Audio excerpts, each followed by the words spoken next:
ত্রিকোণমিতি অনুশীলনী 9.2 এর 25 নাম্বার। এটা কি তথ্য তো আছে? বি সমকোণ এবিসি সমকোণী ত্রিভুজের এই কথা হলো না। এবি এর মান হচ্ছে 5 সেন্টিমিটার, বিসির মান 12 সেন্টিমিটার, সমকোণী ত্রিভুজ অঙ্কন করে নিয়েছি। নিয়ে কি এবি এর মান আছে কত 5 আর বিসির মান 12, বি 90 ডিগ্রি, ঠিক আছে? তাহলে এবিসি সমকোণী ত্রিভুজ হতে পাই পিথাগোরাসের সূত্র অতিভুজের স্কয়ার, অতিভুজ কি এসি সমান লম্ব স্কয়ার প্লাস ভূমি স্কয়ার। তাহলে লম্বের মান 5, এই দেখো 5 আর ভূমির মান 12, 5 স্কয়ার করলে 5 5 25 আর 12 স্কয়ার করলে 144। তাহলে 5 5 25 আর 144 যোগ করে 169, এটা স্কয়ারটা রুট হয় 13। এই এসির মানটা 13, এটা কয়টা অ্যানসার চাইছে? হতে সি থিটা কোণ তো আছে, সি সি সমান সমান কি আছে থিটা কোণ। তাহলে সাইন থিটা প্লাস কস থিটার মান চাইছে। তাহলে সাইন থিটা সমান আমরা লম্ব বাই অতিভুজ, লম্বের মান 5 আর অতিভুজের মান 13, 5/13। কস থিটা সমান ভূমি বাই অতিভুজ, ভূমির মান কত 12, অতিভুজ 12 ডিভাইডেড 13।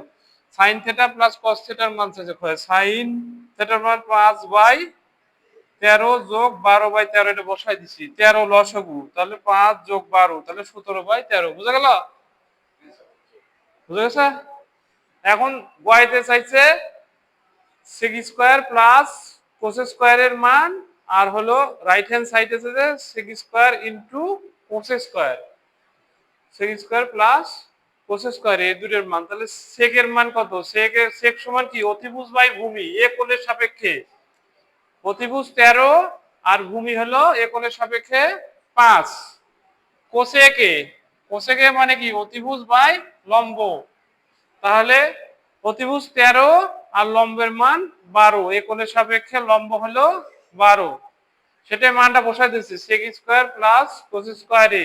sec এর মান কি 13/5 স্কয়ার আর এ প্লাস cosec এর মান 13/12, তারপর স্কয়ার স্কয়ার 13 স্কয়ার করলে 169, 5 স্কয়ার করলে 25 আর এটা 13 স্কয়ার করলে 169, 125 লসাগু, এটা দুইটার গুণফল হয় 3600।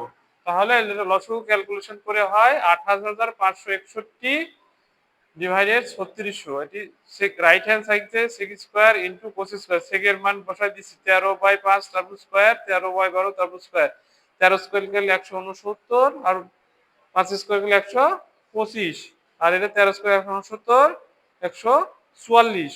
তাহলে এই 169 169 28561 আর 25 আর 144 36 হয়ে যায়। লেফট হ্যান্ড সাইড আর রাইট হ্যান্ড সাইড মিলে গেছে। তাই